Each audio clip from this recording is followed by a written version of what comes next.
नमस्कार। आकाशवाणी से समाचार प्रभात के साथ मैं लवली निगम।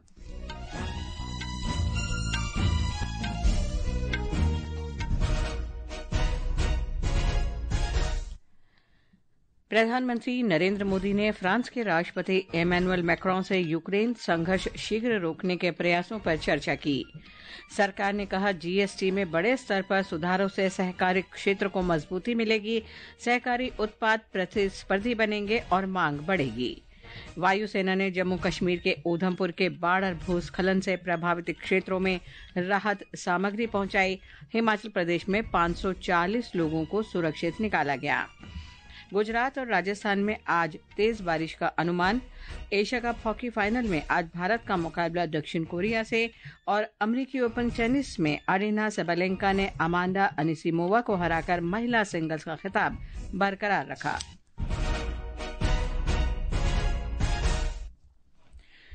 प्रधानमंत्री नरेंद्र मोदी ने फ्रांस के राष्ट्रपति इमैनुअल मैक्रों के साथ यूक्रेन संघर्ष तत्काल समाप्त करने के प्रयासों सहित अंतर्राष्ट्रीय और क्षेत्रीय मुद्दों पर विचार विमर्श किया। श्री मोदी ने भारत की तरफ से संघर्ष के समाधान और शांति तथा स्थिरता की तत्काल बहाली के लिए फिर समर्थन व्यक्त किया। दोनों नेताओं ने टेलीफोन पर हुई बातचीत में विभिन्न क्षेत्रों में द्विपक्षीय सहयोग में हुई प्रगति का मूल्यांकन किया और उनकी समीक्षा की। सोशल मीडिया पोस्ट में श्री मोदी ने कहा कि भारत फ्रांस की रणनीतिक साझेदारी वैश्विक शांति और स्थिरता को बढ़ावा देने में महत्वपूर्ण भूमिका निभाता रहेगा। प्रधानमंत्री मोदी ने अगले वर्ष फरवरी महीने में भारत में होने वाले आर्टिफिशियल इंटेलिजेंस इम्पैक्ट शिखर सम्मेलन के लिए निमंत्रण स्वीकार करने के लिए राष्ट्रपति मैक्रों को धन्यवाद दिया। प्रधानमंत्री नरेंद्र मोदी ने गयाना में आम और क्षेत्रीय चुनावों में शानदार जीत के लिए राष्ट्रपति इरफान अली को बधाई दी है। सोशल मीडिया पोस्ट में प्रधानमंत्री ने कहा कि वे भारत गयाना साझेदारी को अधिक मजबूत करने के लिए तत्पर हैं, जो ऐतिहासिक है और लोगों के बीच परस्पर संबंधों पर आधारित है। गयाना के राष्ट्रपति अली ने प्रधानमंत्री के संदेश के जवाब में दोनों देशों के बीच पहले से ही मजबूत और सौहार्दपूर्ण संबंधों को और सुदृढ़ बनाने के लिए श्री मोदी, भारत सरकार और भारत के लोगों के साथ मिलकर काम करने की इच्छा व्यक्त की है। सरकार ने कहा है कि वस्तु और सेवा कर जीएसटी में व्यापक सुधार से सहकारी क्षेत्र मजबूत होंगे, उत्पाद प्रतिस्पर्धी बनेंगे, उत्पादों की मांग बढ़ेगी और सहकारी समितियों की आय में वृद्धि होगी। सहकारिता मंत्रालय ने कहा कि जीएसटी सुधार से ग्रामीण उद्यमिता और खाद्य प्रसंस्करण क्षेत्र में सहकारी समितियों को प्रोत्साहन मिलेगा और लाखों परिवारों के लिए आवश्यक वस्तुओं तक किफायती पहुंच सुनिश्चित होगी। एक रिपोर्ट। प्रधानमंत्री नरेंद्र मोदी के नेतृत्व में नेक्स्ट जनरेशन जीएसटी सुधारों की बड़े सहकारी ब्रांड सहित पूरे डेयरी सहकारी क्षेत्र ने प्रशंसा की है। सहकारिता मंत्रालय ने कहा कि नई दरों से देश के 10 करोड़ से अधिक डेयरी किसानों को लाभ होगा, टिकाऊ कृषि प्रणालियों को प्रोत्साहन मिलेगा। डेयरी क्षेत्र में किसानों और उपभोक्ताओं को राहत प्रदान की गई है। सभी प्रकार के दूध और पनीर को जीएसटी से छूट दी गई है। मक्खन, घी और इसी तरह के उत्पादों पर जीएसटी 12% से 5% कर दिया गया है। लोहा, स्टील या एल्यूमिनियम से बने दूध के डिब्बों पर भी जीएसटी 12% से 5% कर दिया गया है। ये उपाय डेयरी उत्पादों को अधिक प्रतिस्पर्धी बनाएंगे। महिलाओं के नेतृत्व वाले ग्रामीण उद्यमों, विशेष रूप से दूध प्रसंस्करण में लगे स्वयं सहायता समूहों को भी मजबूत करेंगे। केंद्रीय कृषि मंत्री शिवराज सिंह चौहान ने कहा है कि जीएसटी की नई दरों से खेती की लागत कम होगी और किसानों को लाभ होगा। 12 जीव कीटनाशक और कई सूक्ष्म पोषक तत्व है, माइक्रो न्यूट्रिएंट, उन पर भी जीएसटी घटाई गई है। इससे प्राकृतिक खेती और जैविक खेती को, क्योंकि जैविक जो इनपुट्स है उनकी कीमत कम होगी तो उसमें लाभ होगा और रासायनिक उर्वरकों से जैव उर्वरकों की तरफ किसान के बढ़ने की प्रवृत्ति निश्चित तौर पर बढ़ेगी। सरकार के इस कदम से कृषि यंत्र और मशीनों की कीमतों पर भी असर पड़ेगा। 1800 सीसी से कम क्षमता वाले ट्रैक्टरों पर जीएसटी घटाकर 5% कर दिया गया है। इस निर्णय से किसानों के साथ पशुपालन और मिश्रित खेती में लगे लोगों को भी लाभ होगा। समाचार कक्ष से मुकेश कुमार। प्रधानमंत्री नरेंद्र मोदी ने स्वतंत्रता दिवस पर लाल किले की प्राचीर से राष्ट्र के नाम संबोधन में दीपावली तक नेक्स्ट जनरेशन के जीएसटी में सुधार करने की घोषणा की थी। जीएसटी परिषद ने कुशल और नागरिक अनुकूल अर्थव्यवस्था बनाने के प्रधानमंत्री के दृष्टिकोण के अनुरूप 3 सितंबर को जीएसटी दरों में संशोधन किया था। हमारे संवाददाता ने बताया है कि जीएसटी में सुधार 22 सितंबर से लागू हो जाएंगे।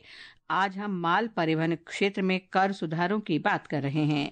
जीएसटी परिषद ने बुधवार को अपनी बैठक में जटिल कर प्रणाली को 5% और 18% के 2 स्लैब में करने की घोषणा की है। नई कर व्यवस्था से लोगों को बड़ी राहत मिलने जा रही है। अगर वाहन निर्माताओं और आपूर्तिकर्ताओं की बात करें तो त्योहार के सीजन से पहले इन बदलावों से मांग बढ़ने की काफी उम्मीद जताई जा रही है। नए जीएसटी ढांचे के तहत ट्रक, बस और डिलीवरी वैन सहित अन्य वाणिज्यिक वाहनों पर पहले 28% जीएसटी लगता था, जो अब घटकर 18% लगेगा। टैक्स के घटने से इस क्षेत्र में खरीद के बढ़ने की उम्मीद है। इन सुधारों से इस क्षेत्र के प्रमुख उत्पाद जैसे माल ढुलाई के वाहन और सार्वजनिक परिवहन के लिए इस्तेमाल किए जाने वाले वाहनों की कीमतें घटेंगी। 10 या अधिक व्यक्तियों के परिवहन के लिए डिजाइन किए गए मोटर वाहनों पर पहले के 28% की तुलना में 18% जीएसटी लगेगा। परिषद ने माल ढुलाई की थर्ड पार्टी बीमा पर जीएसटी को 12% से घटाकर 5% करने की भी घोषणा की है। मीडिया से बात करते हुए society of Indian automobile manufacturers के महानिदेशक राजेश मेनन ने कहा, The whole package of GST reforms is indeed extremely good for the industry.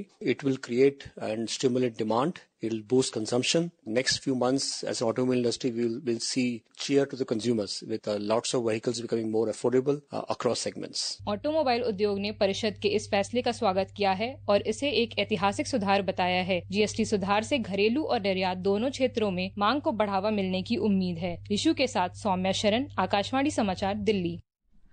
ये समाचार आकाशवाणी से प्रसारित किए जा रहे हैं। ताज़ा समाचार जानने के लिए आप हमारे social media handle @AIR news Hindi को फॉलो कर सकते हैं। समाचार प्रभात में आपका फिर स्वागत है।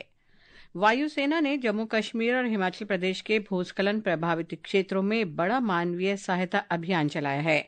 वायुसेना के पश्चिमी एयर कमांड ने कहा कि जम्मू कश्मीर में ऊधमपुर के भूस्खलन प्रभावित क्षेत्र में वायुसेना ने 5 टन से अधिक जीवन रक्षक खाद्य सामग्री पहुंचाई। हिमाचल प्रदेश में 17 घंटे तक चलाए गए उल्लेखनीय अभियान में 540 लोगों को सुरक्षित स्थानों पर पहुंचाया गया। 4 हेलीकॉप्टर और 35 चालक दल ने इस मिशन को सफल बनाने के लिए दिन रात काम किया। हिमाचल प्रदेश में अगले कुछ दिनों में तेज मानसूनी बारिश से राहत मिलने की संभावना है। इस मानसून के दौरान राज्य में भूस्खलन की 135, अचानक बाढ़ की 95 और बादल फटने की 45 घटनाएं दर्ज हुई। हमारे संवाददाता ने बताया है कि राज्य के कई जिलों में सामान्य जीवन अब भी बुरी तरह बाधित है और जनजीवन की बहाली के प्रयास जारी हैं। हिमाचल प्रदेश में इस बार मानसून की अप्रत्याशित वर्षा ने जानमाल को भारी क्षति पहुंचाई है। राज्य आपातकालीन परिचालन केंद्र की रिपोर्ट के अनुसार प्रदेश में अब तक 366 लोगों की मृत्यु हो चुकी है, जबकि 41 लोग अभी भी लापता है। रिपोर्ट में प्रारंभिक आंकलन के अनुसार 4079 करोड़ रुपए की सार्वजनिक संपत्ति का नुकसान भी बताया गया है, जिसमें लोक निर्माण विभाग को 2743 करोड़, जल शक्ति विभाग को 2518 करोड़ और ऊर्जा विभाग को 139 करोड़ रुपए का नुकसान हुआ है। इसके अतिरिक्त 6025 कच्चे पक्के मकान भी क्षतिग्रस्त हुए हैं। राज्य में 3 राष्ट्रीय उच्च मार्ग और 897 संपर्क सड़कें अभी भी यातायात के लिए अवरुद्ध हैं। इसके अलावा 1497 बिजली ट्रांसफार्मर और 388 पेयजल योजनाएं भी बाधित हैं। रितेश कपूर, आकाशवाणी समाचार, शिमला। पंजाब में बाढ़ की स्थिति में कमी आई है, लेकिन पिछले 24 घंटे में अमृतसर और रूपनगर में 3 लोगों की मृत्यु हो गई।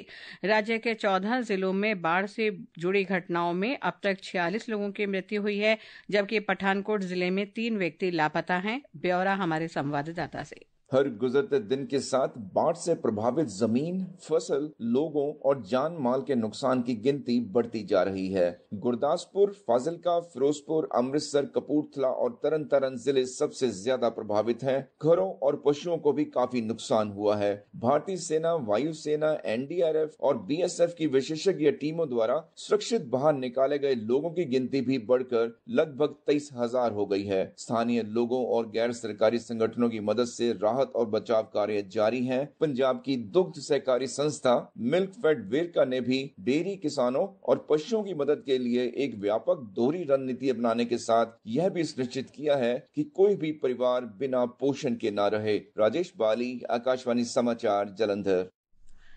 इस बीच विभाग ने आज पश्चिमी राजस्थान और गुजरात में मूसलाधार बारिश का रेड अलर्ट जारी किया है। पूर्वी राजस्थान, कोंकण, गोवा और मध्य महाराष्ट्र में कुछ स्थानों पर आज बहुत तेज बारिश हो सकती है। उत्तर रेलवे कल से 5 दिन तक श्री माता वैष्णो देवी कटरा स्टेशन और संगादाल स्टेशन के बीच 2 लोकल पैसेंजर ट्रेन चलाएगा। इससे रियासी और रामबन में बारिश और बाढ़ के कारण फंसे यात्रियों को निकालने में मदद मिलेगी। इन रेलगाड़ियों के चलने से संपर्क बहाल होगा। सड़क संपर्क शुरू होने तक ये लाइफलाइन के रूप में काम करेगी। आज पूर्ण चंद्र ग्रहण है। ये ग्रहण पूरे भारत में स्पष्ट रूप से दिखाई पड़ेगा। दिल्ली, मुंबई, कोलकाता और बेंगलुरु के साथ ही एशिया, ऑस्ट्रेलिया, पूर्वी अफ्रीका और यूरोप के कुछ हिस्सों में भी ये नजर आएगा। चंद्र ग्रहण रात 8:58 से शुरू होकर कल तड़के सुबह 2:25 पर समाप्त होगा। एक दुर्लभ खगोलीय घटना एक दशक में सबसे लंबे ग्रहणों में से एक होगी। इसकी अवधि 82 मिनट की होगी और चंद्र ग्रहण 5 घंटे से अधिक समय तक रहेगा। हैदराबाद में 2 लाख से अधिक गणेश प्रतिमाओं के विसर्जन के साथ वार्षिक गणेश उत्सव शांतिपूर्वक संपन्न हो गया। हुसैन सागर झील सहित अन्य तालाबों में गणेश प्रतिमाओं का विसर्जन किया गया। भारतीय फिल्म निर्माता अनुपर्णा रॉय को 82वें वेनिस फिल्म समारोह में सर्वश्रेष्ठ निर्देशक का पुरस्कार मिला। इस वर्ग में नई और स्वतंत्र फिल्में शामिल होती हैं। उनकी film songs of forgotten trees इस श्रेणी में एकमात्र भारतीय प्रविष्टि थी। ये फिल्म मुंबई में 2 प्रवासी महिलाओं की कहानी है। कनाडा ने आधिकारिक तौर पर स्वीकार किया है कि खालिस्तानी हिंसक चरमपंथी गुटों को देश के आंतरिक स्रोतों से वित्तीय सहायता मिल रही है। कनाडा के वित्त मंत्रालय की रिपोर्ट में यह खुलासा किया गया है। रिपोर्ट के अनुसार कानून प्रवर्तन और खुफिया एजेंसियों ने पाया है कि खालिस्तान समर्थक गुट को कनाडा के लोगों और यहां के नेटवर्क से वित्तीय सहायता मिली है। भारत एशिया कप पुरुष हॉकी चैंपियनशिप के फाइनल में पहुंच गया है। बिहार के राजगीर में कल अंतिम सुपर 4 मैच में भारत ने चीन को 7-0 से करारी शिकस्त दी। इस शानदार जीत से भारत सुपर 4 में शीर्ष स्थान पर रहा। दक्षिण कोरिया भी मलेशिया को हराकर फाइनल में पहुंचा है। फाइनल में आज शाम 7:30 बजे भारत का मुकाबला दक्षिण कोरिया से होगा। अमेरिकी ओपन टेनिस में विश्व की नंबर 1 खिलाड़ी अरीना साबालेंका ने अमांडा अनिसिमोवा को लगातार सेट में 6-3, 7-6 से हराकर महिला सिंगल्स का खिताब जीता। उधर लिवरपूल में विश्व मुक्केबाजी चैंपियनशिप में भारत की निखत जरीन दूसरे दौर में पहुंच गई है। महिलाओं के 51 किलोग्राम वर्ग में निखत ने अमेरिका की जेनिफर लोजाना को हराकर शानदार जीत हासिल की। ये समाचार हमारी वेबसाइट www.newsonair.gov.in और हमारे news on AIR mobile app पर भी उपलब्ध हैं। और अब आज के समाचार पत्रों की सुर्खियों के साथ हैं नवीन सक्सेना। धन्यवाद लवलीन। अमेरिका के राष्ट्रपति डोनाल्ड ट्रंप का ये बयान कि भारत और अमेरिका के बीच विशेष संबंध हैं और मोदी मेरे दोस्त राष्ट्रीय सहारा सहित सभी अखबारों की पहली खबर है। राजस्थान पत्रिका ने सुर्खी बनाई है, टेक दिग्गजों का दबाव, नरम पड़े ट्रंप। दैनिक जागरण के अनुसार दरकते रिश्तों को संभालने में जुटे ट्रंप। पत्र आगे लिखता है, दोनों देशों में व्यापारिक और कूटनीतिक मतभेदों के बातचीत के जरिए सुलझाने की जगी उम्मीद। देशव्यापी मतदाता सूची के विशेष गहन पुनरीक्षण के लिए एसआईआर में जुटा निर्वाचन आयोग। इस खबर को जनसत्ता ने प्रमुखता से देते हुए लिखा है कि राज्यों के चुनाव अधिकारियों की सम्मेलन इस महीने की 10 तारीख को होगा। अनंत चतुर्दशी पर कल भगवान गणेश की प्रतिमा के विसर्जन की खबरें सभी अखबारों में सचित्र हैं। नवभारत टाइम्स लिखता है, टैरिफ, बाढ़, महंगाई की मुसीबतें कम होने की आशा के साथ हुए गणपति विसर्जन। हिंदुस्तान की विशेष खबर है, झारखंड के सरायकेला खरसावा जिला जो नशे की खेती के लिए बदनाम था, वहां अब महिलाएं 150 टन हल्दी उपजा रही हैं। पत्र ने इसे शीर्षक दिया है, अफीम की खेती की कालिख को हल्दी से धो रही महिलाएं। दैनिक भास्कर के अनुसार युवाओं में आजकल निराशा की शुरुआत हो रही है। पत्र के अनुसार कम पढ़े लिखे युवाओं में डिप्रेशन ज्यादा, इसकी वजह सोशल मीडिया, अनिश्चितता और करियर प्रेशर। धन्यवाद नवीन। अंत में मुख्य समाचार एक बार फिर। प्रधानमंत्री नरेंद्र मोदी ने फ्रांस के राष्ट्रपति इमैनुअल मैक्रों से यूक्रेन संघर्ष शीघ्र रोकने के प्रयासों पर चर्चा की। सरकार ने कहा जीएसटी में बड़े स्तर पर सुधारों से सहकारी क्षेत्र को मजबूती मिलेगी, सहकारी उत्पाद प्रतिस्पर्धी बनेंगे और मांग बढ़ेगी। वायुसेना ने जम्मू कश्मीर के उधमपुर के बाढ़ और भूस्खलन से प्रभावित क्षेत्रों में राहत सामग्री पहुंचाई। हिमाचल प्रदेश में 540 लोगों को सुरक्षित निकाला। गुजरात और राजस्थान में आज तेज बारिश का अनुमान। और एशिया कप हॉकी फाइनल में आज भारत का मुकाबला दक्षिण कोरिया से। इसके साथ ही समाचार प्रभात का ये अंक समाप्त हुआ। नमस्कार।